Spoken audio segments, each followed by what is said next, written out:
There we are again. Yeah, You know, baby. I swear to God, I am as nervous as a whore in church every time I do this, worrying about whether something I did is going to work or not work. And fortunately, so far, so good. Tech is check. Anyway, we're going to dig in. We got some good stuff here. Um, those of you that have just logged on, thank you so much for doing so. By the way, I should put my comment box up. Let's do that. Just did it.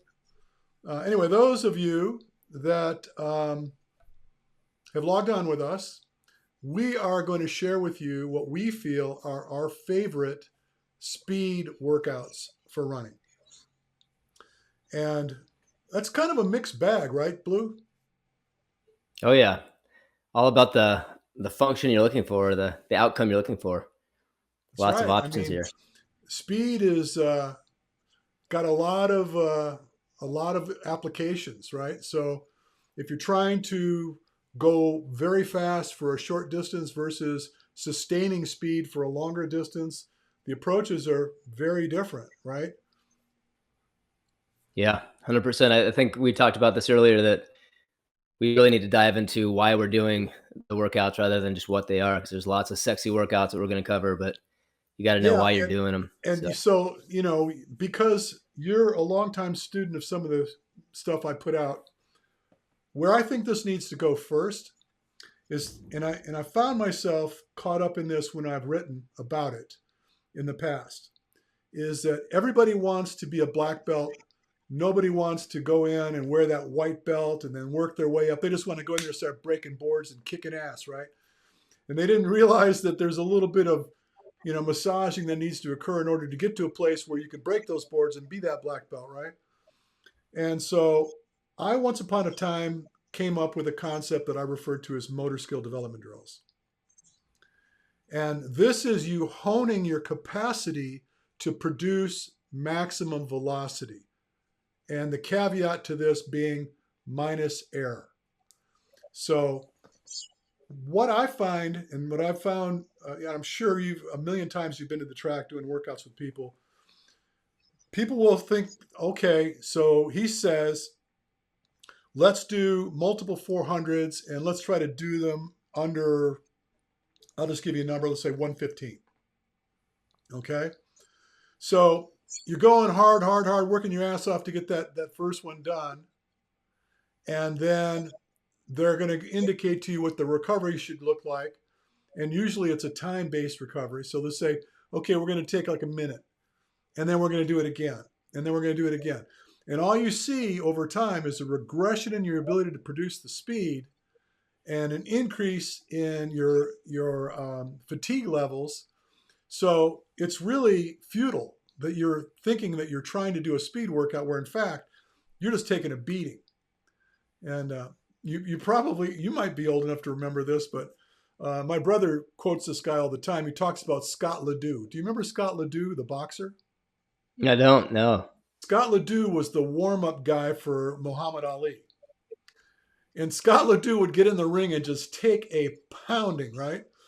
And because he could do it, he was really good at taking a beating, and he'd show up for it because he got paid well for it. But he had no chance. And he's probably, if he's still alive, he's probably got mental deficiencies, probably can't, recite the alphabet, things like this. But to me, it's like some of these track workouts end up being like that, where initially the concept of going to the track was to create speed, and where in fact it just became a beatdown, right? Yeah. And I don't know how many times you've had a situation where you might go to the track and do a really solid workout with some people, and you call them up, say, hey, look, you want to do that workout again tomorrow? And they're like, I don't know. My hamstrings are just kind of like, I don't know. It's like, I might, my wife wants me to, they're looking for all kinds of excuses because they don't want to have to, show up at the track again because it hurts so bad, right? So Yep. motor skill developments are about trying to find peak velocity minus error. So when I say minus error, meaning that you're not overstriding, you're not making all kinds of the loping exercises people do where they're under the impression that reaching out and grabbing the ground ahead of them is what's going to produce speed for them, where in fact it's greater and greater braking force they're creating for themselves. And then they just take a beating. So, and then you reach out, and then as you pull your body to where your foot was, the posterior chain is getting hammered. So your hamstring's doing all the work, and it's just ugly. So I wanted to talk about this first because I think before we start talking about these crazy workouts, know that if you can't run well, you have no business trying to push yourself at those extreme paces. And I know, Blue, you've done this a million times. So Yeah. your thoughts? Well, I would love to, like, going back to 2010, I was introduced to this concept first by you when I was apprenticing under you, and you're talking me into becoming a coach, and I reluctantly kind of started to do it. But I mean, you had so many books that you sent my way, one of which I still have, The Lore of Running, still in I still got to get that back to you. That's where it was. Bookmark. But there was one book, Run Strong by Kevin Beck, that was, I think it was like more of a compilation of different writers. And I'm not sure which one said it, but I had been doing the motor skill development with you on the track. Again, this is my first really introduction to that really short explosive interval type of approach. And he was mentioning the difference between anything below 45 seconds at max effort and anything above 45 seconds to a minute and beyond, and how it's a very different system because one's taking you into the anaerobic system and the other one isn't. Since that time, I've incorporated this single workout we're about to discuss into essentially every week of my training for my entire running career. And in my coaching, it's one of the staples. It is, I mean, I can't overstate the importance. Most athletes, especially distance athletes, aren't doing it. It's definitely not consistently. And if they are, they probably don't know why they're doing it. So I think, yeah, I'm with you on starting with this because it's the most important thing.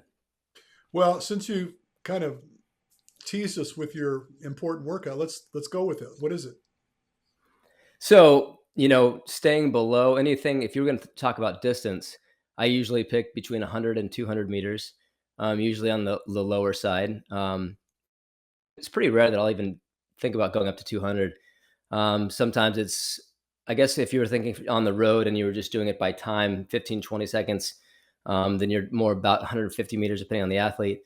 But basically staying within that range, developing your velocity from the start of the lap, you develop your velocity, you pick up speed, reaching your max, but to your point, staying within, without air. So making sure the mechanic always front and foremost that's the main thing that you're going for.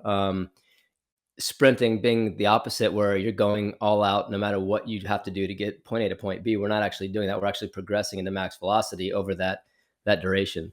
So again, I call them strides typically, but yeah, motor skill development, skill work. You refer to it just simply as skill in the flow method. And however you want to call it, it's basically these really short intervals where you're tapping into your muscle recruitment, your fastest leg speed turnover, and ideally optimal running mechanics. Well, I guess the distinction between what I have done with people and what you've just discussed, I'm familiar with strides. It's pretty common fare in a lot of scholastic circumstances where, track and field or even cross country, they'll do strides.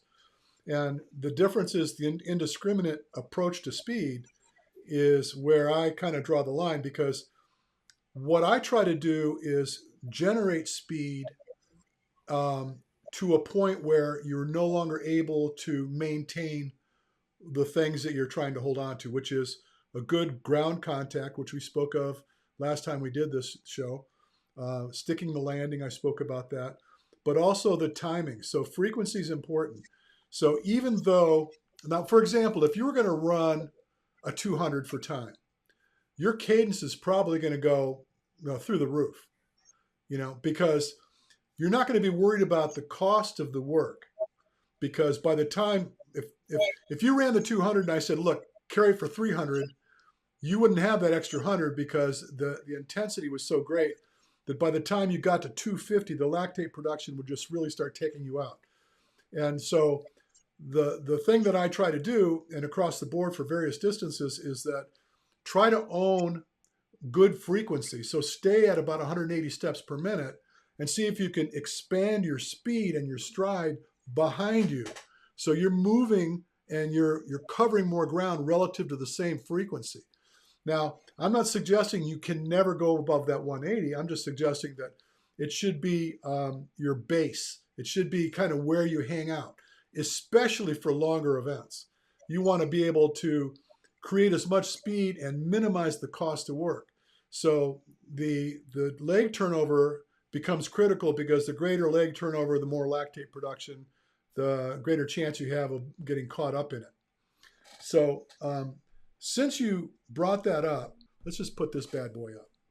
Okay, so I think this is a good thing to share with people right now. So what in essence this little chart is trying to depict, and if you draw the assumptions based on what's written here, it's suggesting if you've never been tested, VO2 max tested, that you're, take 180, subtract your age, you end up at about 150, which would be aerobic. Anything you push up over that, about 10 beats or so, you start going anaerobic. So this little chart is showing you like a faint white line between 150 and 155. And it's indicating that above or below this is commonly aerobic. And the further you encroach above that, you become more and more anaerobic. So the deeper color of the orange or red is suggesting that you're starting to create more and more lactate. And then, so it's also showing you that on the left, it says less calories are being expended, and then more calories being expended as you go higher. That makes perfect sense. And then it says energy from fat is greater when you're at the lower end. Energy from carbs becomes the deal when you go anaerobic. And then you see that I've also indicated that there's the potential for the lactate produced because carbohydrates burning will potentially serve you as an energy rebate, which is what the lactate shuttle system is all about. And so when we start talking about intervals, and really when we're talking about speed workouts, most of them are interval based. Not all of them, but most of them are. So there's a point where you're pushing and you're getting into the paint here, so to speak, up like 165, 170 beats per minute. And then there's a point where you're going to want to recover. And obviously, the deeper into the heart rate you're going to go, the more recovery your body's going to require. And if you resist the recovery, so for example, let's say you get up to 170-ish and you try to hold on to it for like 400. At the end of that 400, you're probably going to want to go all the way back down to like a 140 to clear some of that lactate so you can actually produce quality work a second time. So most of all, what we're going to talk about revolves around the energy system, revolves around whether we're able to clear lactate and whether or not we're able to develop more of an aerobic system, assuming that the type of event we're planning for calls for that. And I think it's important to distinguish the difference because shorter high intensity events, we're not really too worried about aerobic development.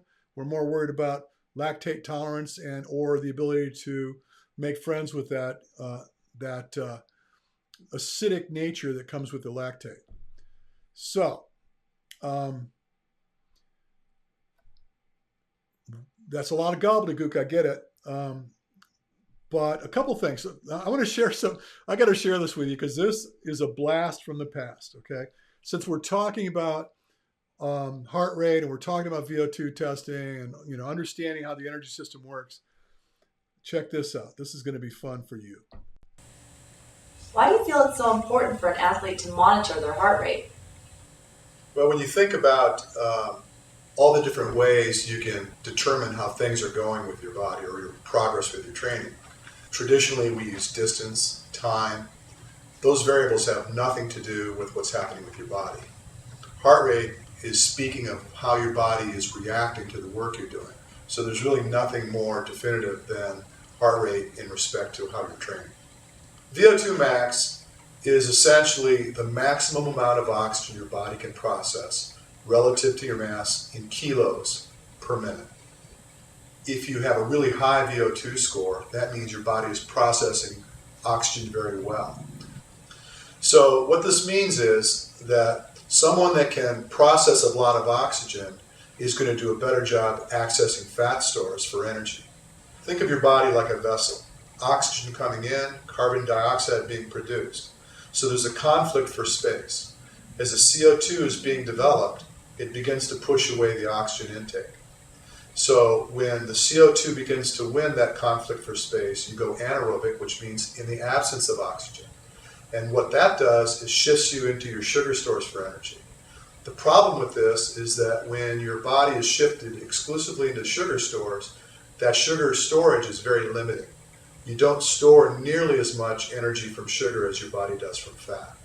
So the VO2 max test is essentially identifying where that shift point is between burning fat and burning sugar, and where the connection with heart rate is it's marked through heart rate. We've been doing this a long time, and we found that it's really not as important what I know about the test.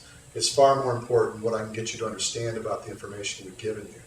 So what we do is we spend about 30 to 45 minutes going over the data and explaining how the information relates to the type of activities you're involved in. So for example, if you're trying to run a marathon, we're going to show you how to employ that information in such a way that you're going to be in control of the outcome of all your training and end up with a progressive and very proactive approach to training rather than a reactive approach to training.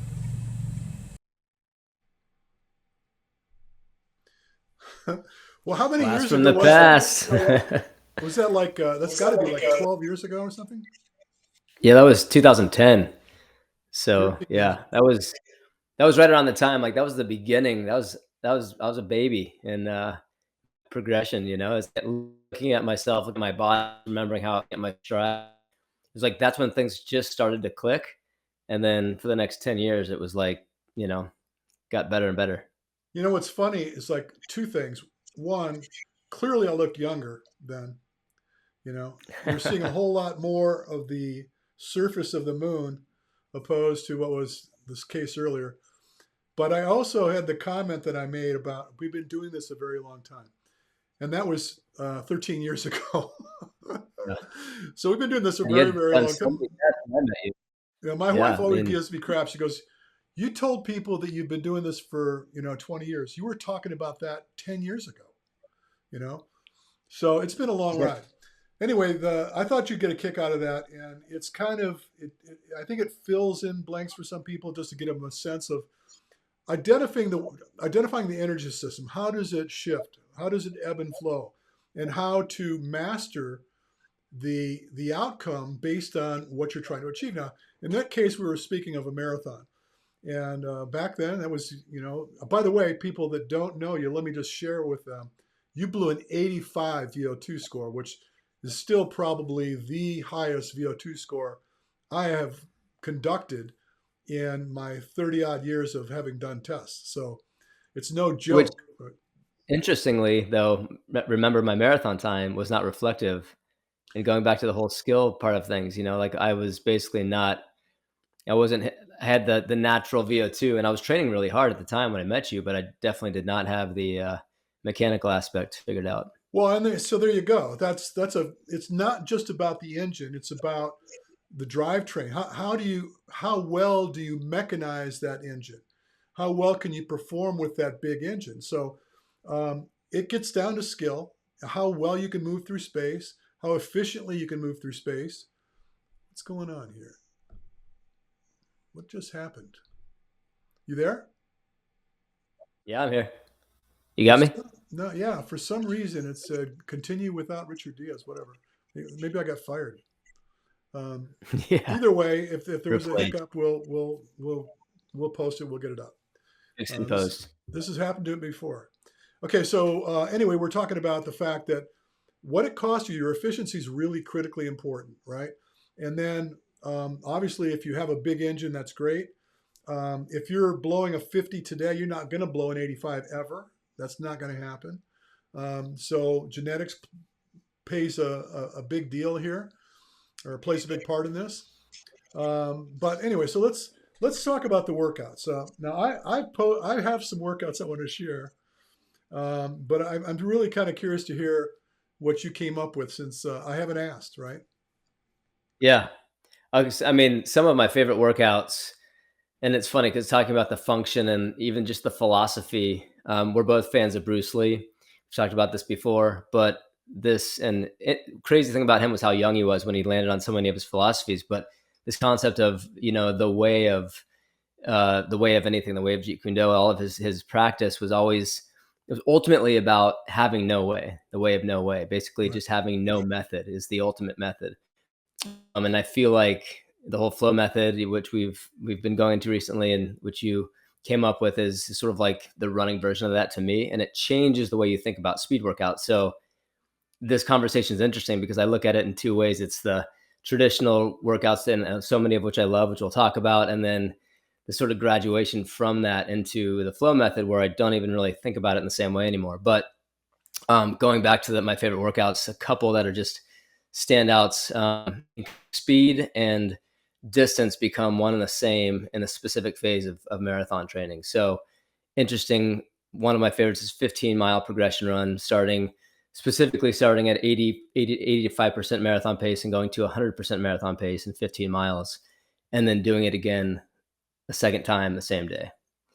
So for us, it was always starting at 6:15 pace per mile, going up to 5:15 pace per mile, evenly, each mile going about 5, whatever it was, and ending at 5:15 per mile, doing it again in the PM that day. So you do it in the morning, do it in the afternoon. It was a 30-mile day of quality running. Oof. And every time we attempted this workout, or these workouts, this specific block, it was always so achievable to run the second workout.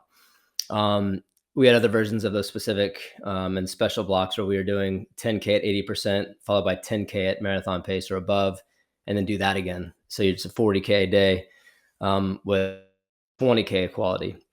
So those are a couple of my favorites, and we can dive into any of them that you want. But also on this really high intensity speed stuff, I love the 5 times 5 by 300. So you do 5 300s with about a 45 to 60 second recovery, 5 300s, and then you do that 5 times. So 5 sets of that. It ends up being like 2 hours on the track. It's ridiculous. So that's one of my favorites. And then 10 by 1K, I think, is just such a staple. But in a specific phase, 10 by 1K, followed by 10 by 200, followed by a second set of 10 by 200. So 4,200s following 10 by 10K, 10 by 1K on the track. So it's a couple of my favorites right there. And the list is very long, but those are Well, I'm sure. It's funny because in the past so many years of late, a lot of what I've been dealing is in shorter, more intense workouts for shorter events, because I did a lot of stuff with obstacle course racing athletes, and now High Rocks came along, so that's 8 1-kilometer efforts between 8 exercises, right? And so you tap yourself out on like a ski machine or something, and then run 1K, and then come back and do like a sled pull or push, and then run again, and so you're taxing your system, and you're hoping to be able to achieve good speed each of those times. Because I really think that a lot of it gets down to, in those events, is how well they're able to achieve those 1-kilometer events. Because let's say you knock on it 1 kilometer, so let's say you do like a 3:45 1K, and then you come back and you do the sled pull or push and try to create that 3:45 again. What you start noticing is this degradation, and you're able to sustain that pace. And so I've been working with that a lot. And so some of the workouts I'm going to share with you are pigeonholed around that concept. I was careful to catch myself because I'm also working with some ultra distance runners right now that are putting together some big workouts. And it's interesting because the actual distance that they're getting per week is not that great, but the intensity as opposed to what they're accustomed is much higher, and they're doing really well. I mean, doing really, really well. And so, and it shocks them because they go, oh, I used to hang out at like 1:45 and, put in that 4-hour run or whatever on a mountain. Now you got me doing these intervals that are kicking my ass, and it's like one of my guys, he texted me the other, didn't say anything, just a picture of him flipping me off, right? where he was doing a mile and a half repeats with a 50-pound vest at about a 25% grade, and doing repeats like that. So you're looking at a mile and a half up, mile and a half down, and I think I had him do like 5 rounds like that. And it was brutal, but he was trying to prepare for a Spartan Ultra Beast, which, by the way, he won, which, by the way, he set a record for it. So it's just different. But let me put these workouts up, and we can kick these around. And one of the distinctions that I have, I think that is a little different than what you've been doing, is your recovery. I think recovery is huge in all of this. This is what's going to indicate whether you're able to go again, at what pace can you hold, whether you're putting in way more than your body would want you to put in. And so let me just bring this up, see if we can deal with this real quick. All right, so I've got 4 workouts here, and we're going to go from my left, which is the 3x3K. And this was designed basically for guys that are looking at like high rocks or, these hybrid style races. So it's a 3K at race pace. In between, you let your heart rate come down 25 beats. So let's just say at the conclusion of that 3K, your heart rate's at 175 beats per minute. You're going to come down to 150 beats per minute. And as soon as you tag 150, you're going right back into the next 3K. So the distinction here, and you're going to see this common in my workouts, is that I'm allowing heart rate to indicate whether you're prepared or how much recovery I want you to get, where time is indiscriminate. If you just schedule it at a minute recovery or 2 minutes, whatever the timeline is, as you improve and you're sticking to that particular recovery, you might either be getting too much recovery, or in some cases, you may not be getting enough. So the heart rate is indicating that you are at a place, at least, where you're recovered well enough, and you can also see progress. So for example, let's say that you run the 3K, you give yourself 25 beats recovery, and let's just say that turns out to be 1 minute. And with time, you're starting to notice that the 25 beat recovery starts turning into 30 seconds instead of a minute. This is a pretty good indication your fitness is improving, your ability to clear that lactate's improving, you're getting in a better place, and also you're not getting as much rest as you used to because your body doesn't need it. Pretty simple, really. It's only 3x3K. The next one is more analogous to what you talked about. I just wrote this recently. It's called the Pain Cave 400s. Now, what I'll do with my clients is I'll ask them what their best 400 time is, and then I'll add probably 10, 15 seconds to it. So you run 400, and the recovery is dictated by a walk of 200 meters. So you run 400, you walk 200. Now, because this workout, it doesn't say here, but the workout calls for 20 400s. And so 20 400s with a 200 meter walk in between each. And then after the end of that, you run a mile. And then, the time here says 6:30. And by the way, you run 2 miles. So 1 mile, walk 200, 1 mile, and you're done. But so in this case, if you're running a 1:15, I had you run the mile at 6:30. And by the way, I've got lots of complaints. Yeah, it does say 20 rounds. I got lots of complaints from some of my guys that said, dude, like I ran that 1 mile after the 20 400s, and I was done. I didn't have that extra mile left in me. And then next one here is the 8x800. Now, this is a flow style speed workout. Excuse me. So what I've done is I've changed the approach for 4 rounds. So the first round, after you've warmed up, is you go out easy and you progressively go to peak. So you're working towards the 400 meter line and you're progressively increasing your speed, recover to 120. The second round, you go out really hot for the first 400, and then you regress to an LT pace. So you're going to bring the stink out of it just a little bit and just hang on.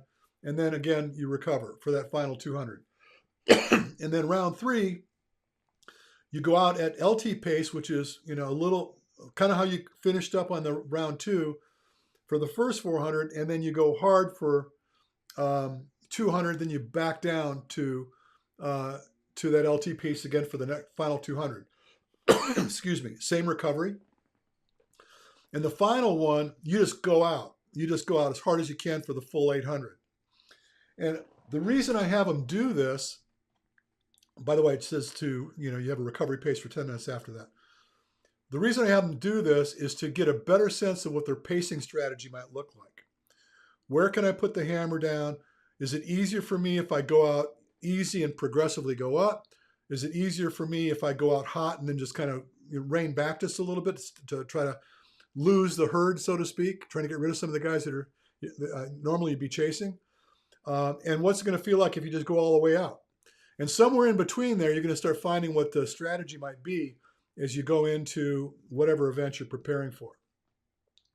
The final one is a treadmill workout. I thought this would be fun to put up.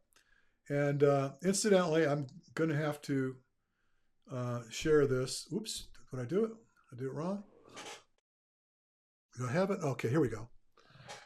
This, by the way, is my treadmill book. And since we're getting towards the end of the year, and there are points of the world where it's starting to get colder and people are going to be stuck inside to train, this is a ton of workouts that I created specifically for a treadmill. And it covers all the bases. So if you're going to go long, going to go short, whatever you're going to do, it's there. And you can find this on my website, which maybe I'll discuss later. But anyway, so let me get rid of that. The GOAT. The GOAT is a workout I have for guys that are doing mountain races. So Spartan events where, like a Spartan Beast, for example. OCR World Championships is this weekend at Mammoth, right?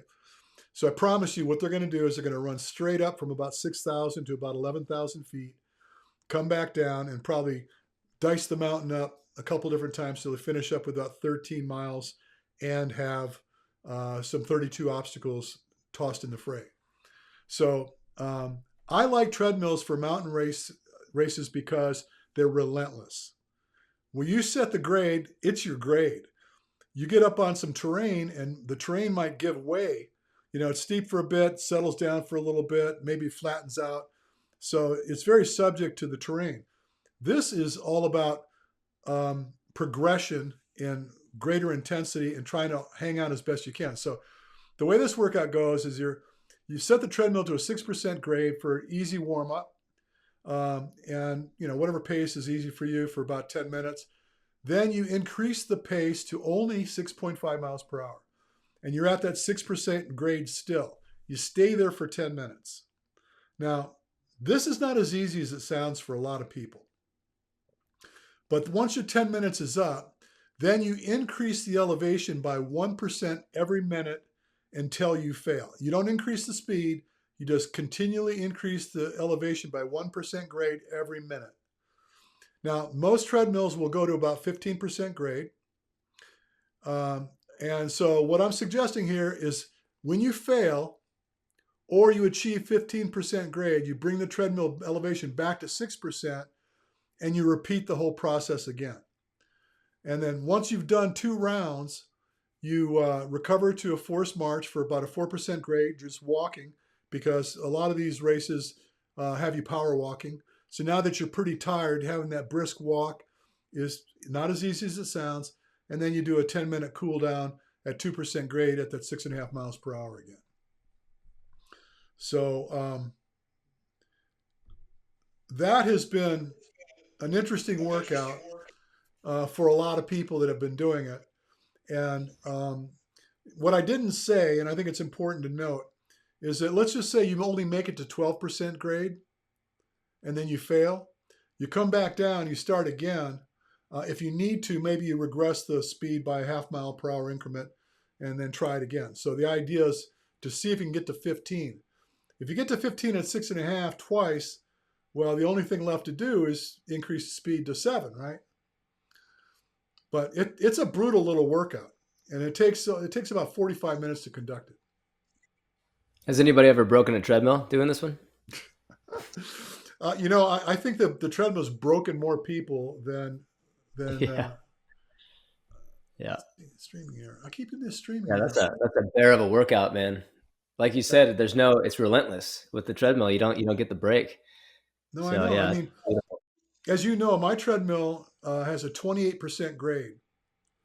And because it also goes in both directions, aside from just doing hill climbs on that grade, we've put people like in a harness and had them turn the belt around, had them do downhill speed on the treadmill. brutal.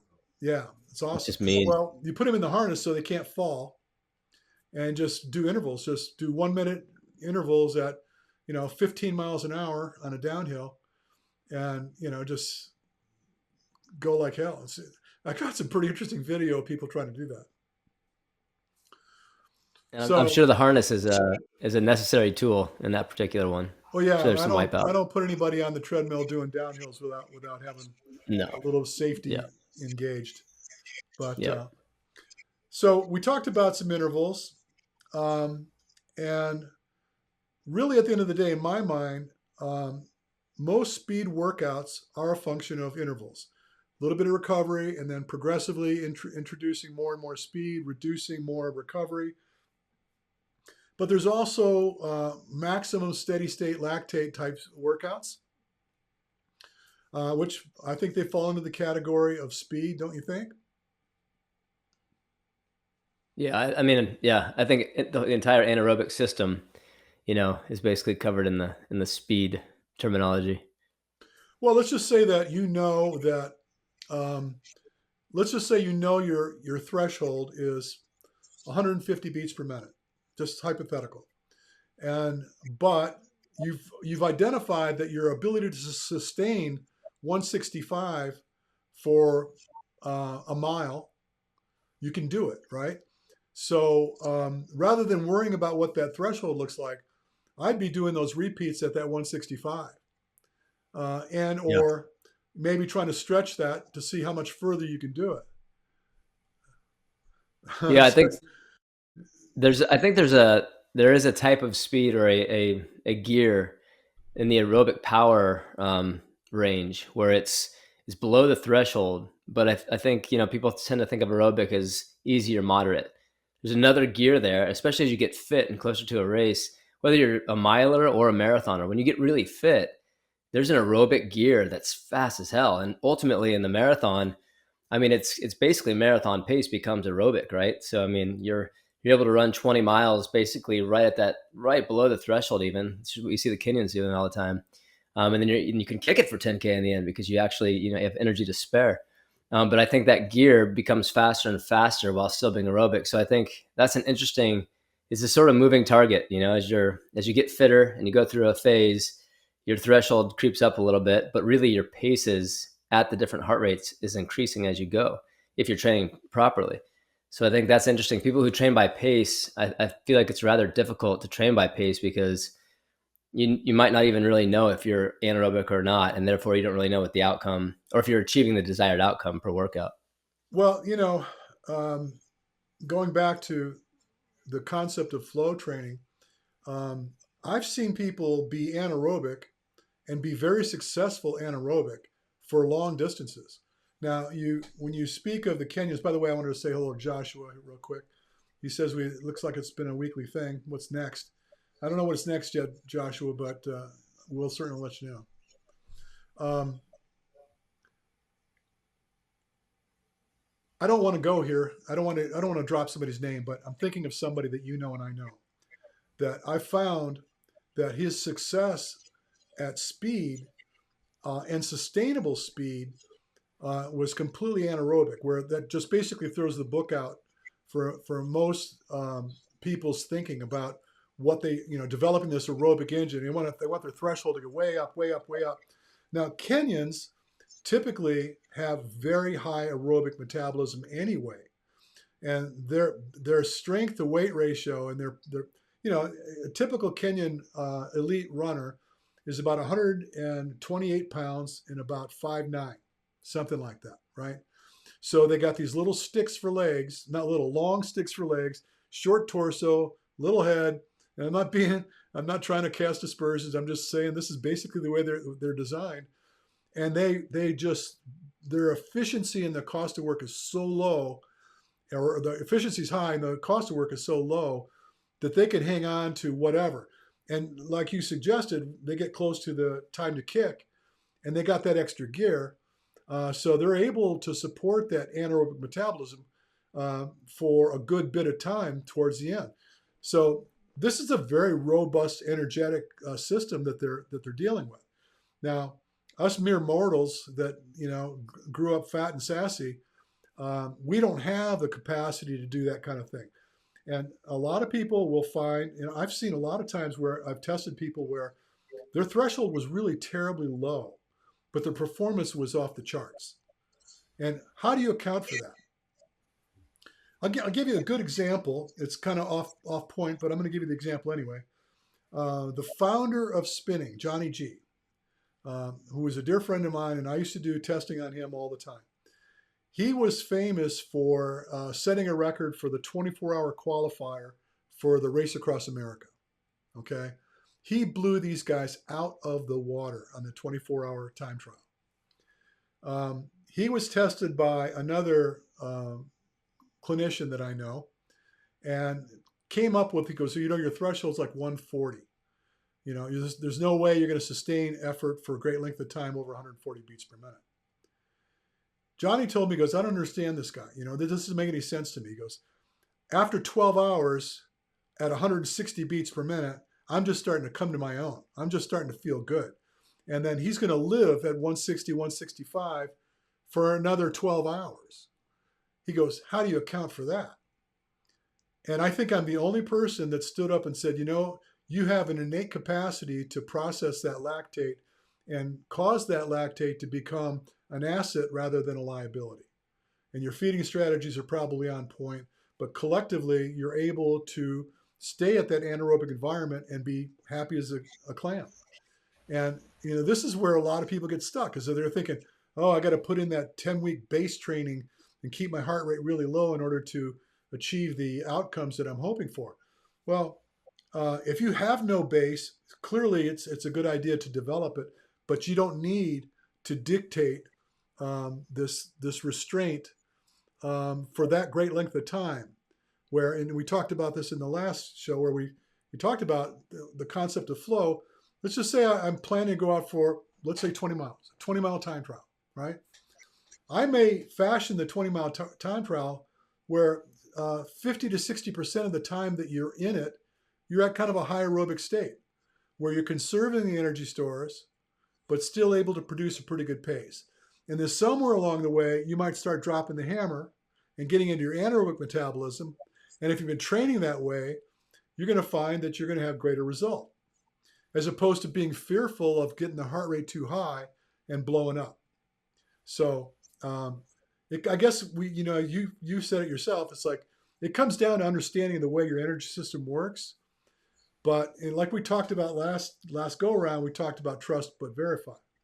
Matter of fact, I have clients coming in here tomorrow for the very same thing. I'm going to do a gait analysis, going to do VO2, and then I'm going to take them out and run them. And then I'm going to chase them on my bike, and I'm going to put them to task, and I'm going to look to see what their heart rate responses are relative to pace, and see whether the work is sustainable or not, as opposed to just trusting numbers. Because we don't know, this is the mysterious part about it, is we don't know what an individual is capable of supporting from an energetic perspective. So, yeah. If you remember when you first started coaching me, we were using heart rate, and everything was heart rate and time based back then. And we did all of the training based on heart rate. And then my next marathon, actually the following X amount of marathons, my heart rate was about 166 to 168 beats per minute on average in the race. And I was not looking at it during the race. So I wasn't regulating heart rate during the race. I just ran my best marathon. And it was always high 160s. And my threshold at the time was about 159, 160, right around that. So, it was anywhere from 6 to 8 beats per minute above my threshold in my average marathon. And it to this day, I still, that tends to be right around where I can get away with the marathon at. So yeah, to your point, anaerobic. Well, I mean, obviously, more heart rate represents cost, right? Yeah. So whether it's just a function of spending more calories or whether it's a function of heat production that's causing a problem. Clearly you'd prefer to operate at a lesser heart rate. The problem in that is that in many cases, it's just not enough effort to win the day. And so if you're just trying to Yep. survive an event, so you could tell people I ran a marathon, in 5 hours. Well, yeah, you could probably survive it if you just keep the heart rate low and, keep from destroying your body with the way you're approaching the work, and, you get it done. But I mean, the faster you go, you got to visit that speed, somewhere along the way, you got to visit that speed. And I think you need to visit it more often than not.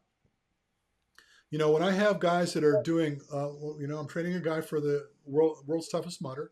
It's a 24-hour event with I don't know how many obstacles it is. There's probably about 20 obstacles every 5 miles. So it's depending on how long you go. We're looking to go over 100 miles. We're doing interval workouts.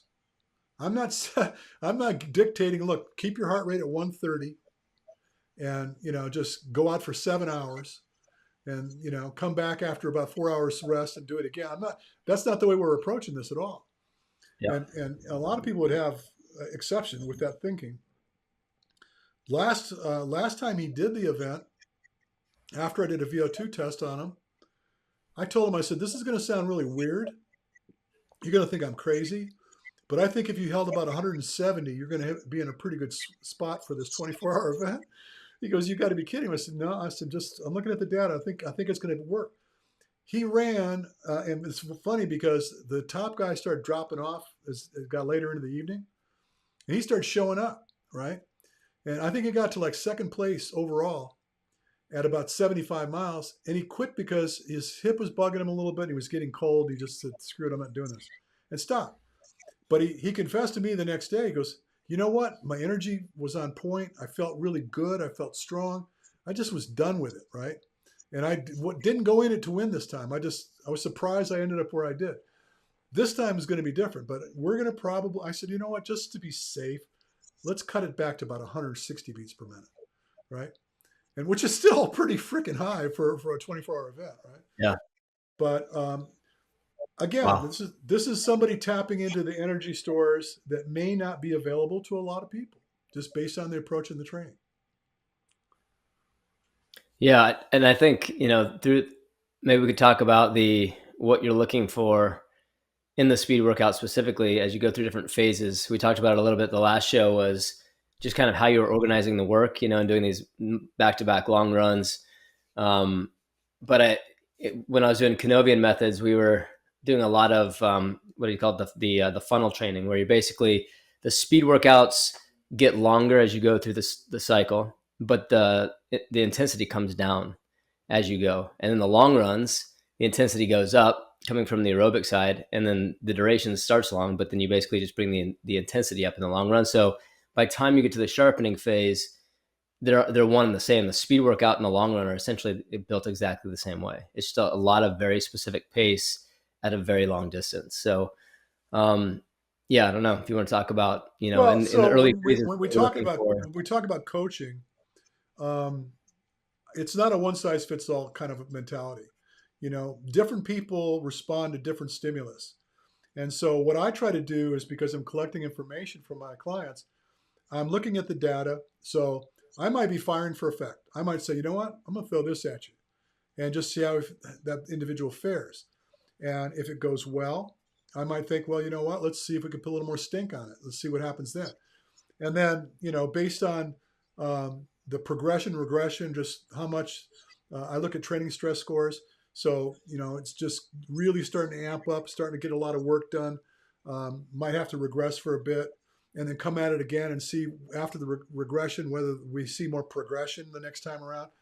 So I'm tweaking the work. I honestly don't know what I'm going to do to a guy 6 weeks out. I know what I'm going to do to him today, and I know what I'm going to do to him after today, right? It's so great because everyone's looking for the magical method or the magical, everyone's like, people tuning in right now, they're looking for like, what's the thing that I can do that's going to, make the difference.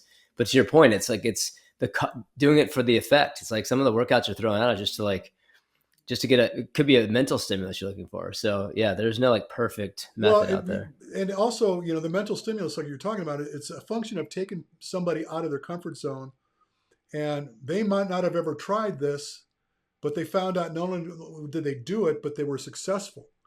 And so that level of confidence they gain from approaching that particular intensity, it provides for them leading forward. They might say, I've done this, I know I can do this. Not only that, but your central nervous system gets a lesson too.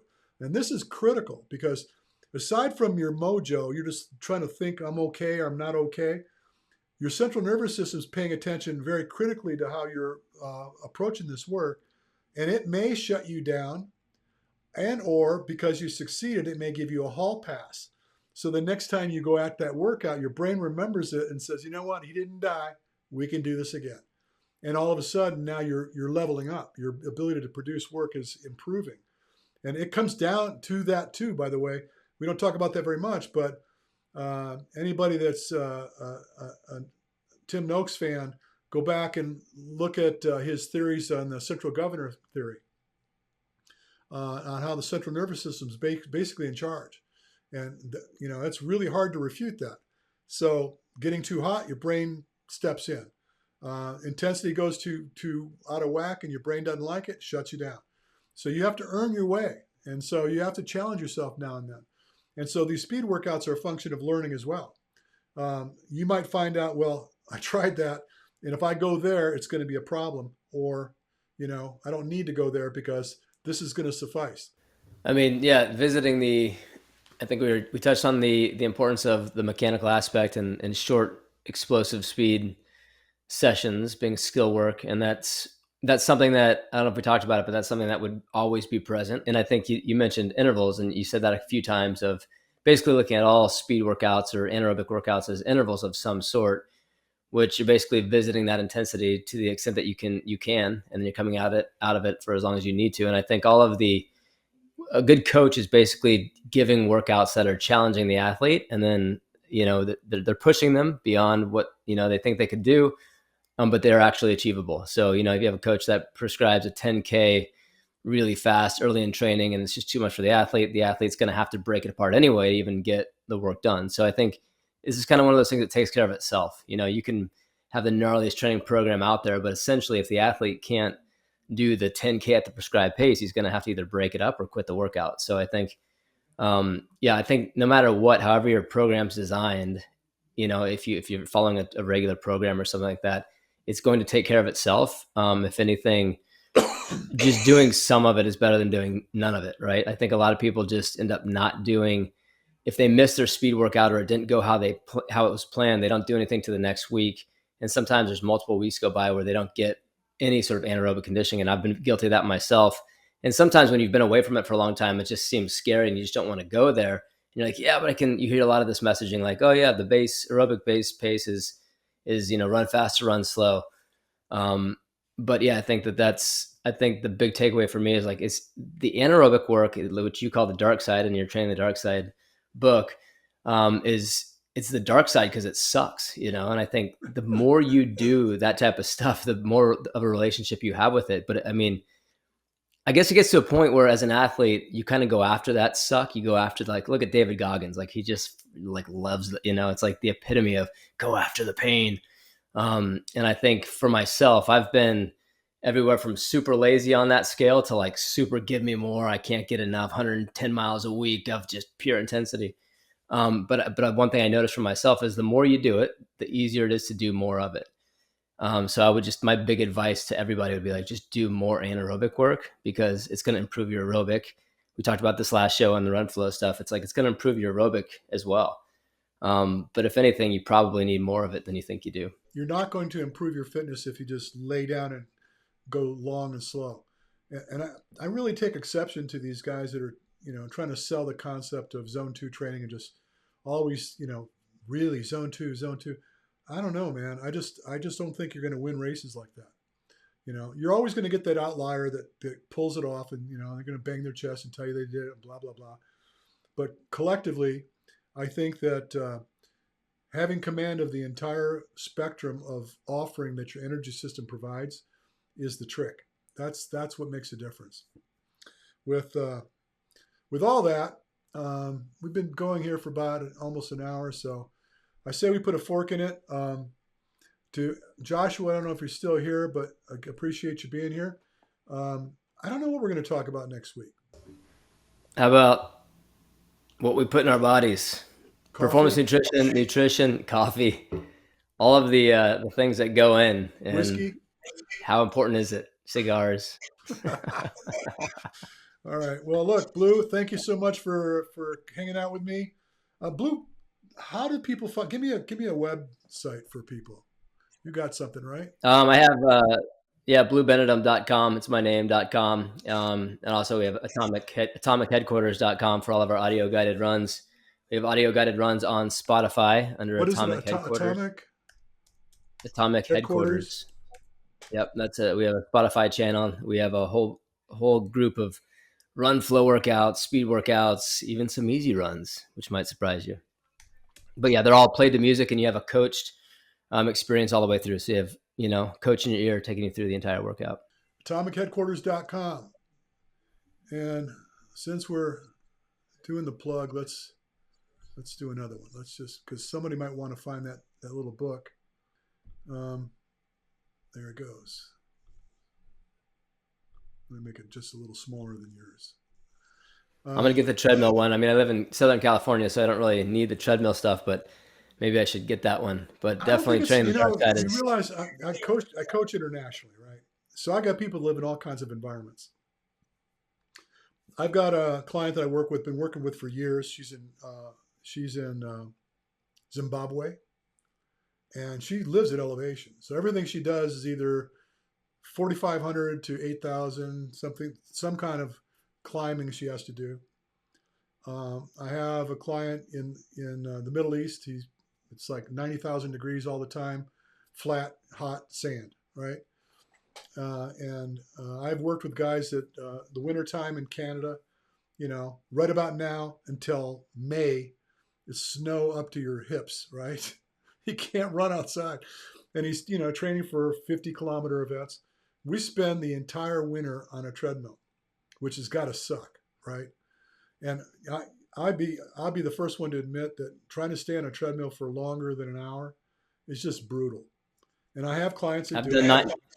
Yeah, I've done 90 minutes, and it is absolute. Yeah, I've seen people run a marathon on a treadmill, and I'm just like, you got to be out of your mind. But as I suggested, it's a great tool, especially people live in Florida. People live in Louisiana. I've done clinics in both these states, and it's flatter than a pancake, right? And so these people that are going to go do like, for example, recently there was the Killington the